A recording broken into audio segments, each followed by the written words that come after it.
মাননীয় প্রধানমন্ত্রী বাংলার বাঙালির আশা আকাঙ্ক্ষার প্রতীক জননেত্রী শেখ হাসিনাকে নিয়ে আজকে যুক্তরাজ্য আওয়ামী লীগের এক বিশাল সম্বর্ধনা।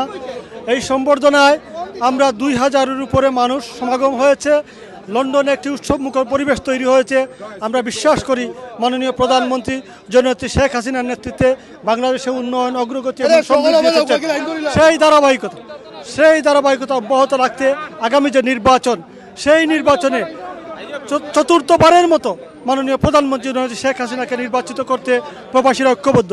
প্রবাসীরা চায় যে আবার যেন মাননীয় নেত্রী বিপুল সংখ্যাগরিষ্ঠতা নিয়ে সরকার গঠন করেন, বাংলা এবং বাঙালির যে উন্নয়ন অগ্রগতি সমৃদ্ধির ধারাবাহিকতা, সেই ধারাবাহিকতা অব্যাহত থাকে। আমাদের অত্যন্ত খুশির দিন এবং আমরা অত্যন্ত আনন্দিত। আমাদের মাননীয় প্রধানমন্ত্রী জননেত্রী সফল রাষ্ট্রনায়ক জননেত্রী শেখ হাসিনার নাগরিক সম্বর্ধনা। আমরা আশা করি আমাদের প্রবাসীদের অনেক নিত্য নতুন দাবি আজকে পূরণ হবে এবং আগামী দিনে যেভাবে আওয়ামী লীগ সরকার ক্ষমতা যেতে পারে এর জন্য আমরা সবাই কাজ করব, এটাই আমাদের প্রত্যাশা। জয় বাংলা, জয় বঙ্গবন্ধু। জামাল ভাই, আজকের এই হলো কতজন মানুষের রেঞ্জ করা হয়েছে এবং কয়দিন থাকবা নেত্রী? আমাদের নেত্রী আগামী চলে যাবেন। এখানে প্রায় 2000 লোকের আমাদের সমাগম হবে। 2000 সিট আছে এবং বাইরে অনেক লোক হবে।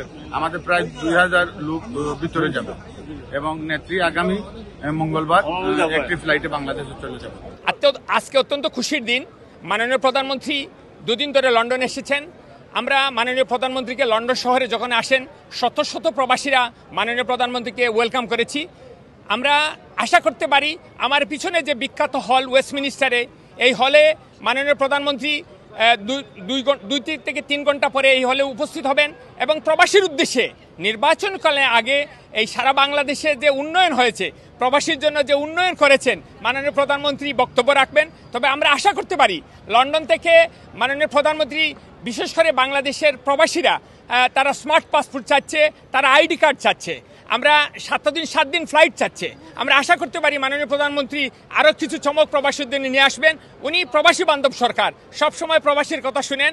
আমরা লন্ডন শহর থেকে মাননীয় প্রধানমন্ত্রীকে এই জনসভায় উপস্থিত হওয়ার জন্য হাজার হাজার প্রবাসীরা সকল শহর থেকে এসেছেন। অনেকেই এসেছেন মাননীয় প্রধানমন্ত্রীকে এক নজর দেখার জন্য। আমরা আশা করি মাননীয় প্রধানমন্ত্রী প্রবাসীর মনের কথা বুঝেন এবং মাননীয় প্রধানমন্ত্রীকে লন্ডন শহরে আবারও স্বাগতম জানাচ্ছি। ধন্যবাদ আপনাদেরকে। আসসালামু আলাইকুম। এখানে আমরা আসছি আওয়ামী লীগ, মহিলা আওয়ামী লীগরা এখানে লাইনে দেখতেছেন সবাইকে।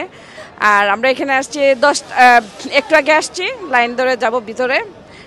আর খুব ভালো লাগতেছে, মানে নেত্রী মিটিংয়ে আসছি, খুব ভালো লাগতেছে। আমাদের দেশে মনে হয় অনেক মানুষ আসছে এখানে বাংলাদেশের। মানে আমি অবশ্য অ্যানুয়াল লিভ নিয়ে কাজ থেকে আসছি, ভালো লাগতেছে একে। আর আমাদের প্রত্যাশা হইল যে বিদেশে আমরা যে প্রবাসী, যে এই প্রবাসী যেগুলো অর্ধেকটা আন্দোলন, মানে যে নীতিগুলো পলিসিগুলো হয়েছে, সাকসেসফুল হয়েছে। আর বাকিগুলো যেন আমাদেরকে নেত্রীর কাছে এইটাই প্রত্যাশা, বাকিগুলো যেন আমাদেরকে মূল্যায়ন করে এবং করে কি পলিসিগুলো সাকসেস করে। তার জন্য এত আনন্দ আমরা যুক্তরাজ্য মহিলা আওয়ামী লীগের সবাই এখানে আসছি। আরও কত মানুষ মহিলা আসছেন বিভিন্ন জায়গা থেকে। আমরা খুবই খুশি। আমরা নেত্রী সাইফের জন্য নেত্রীকে দেখব। জয় বাংলা, জয় বঙ্গবন্ধু।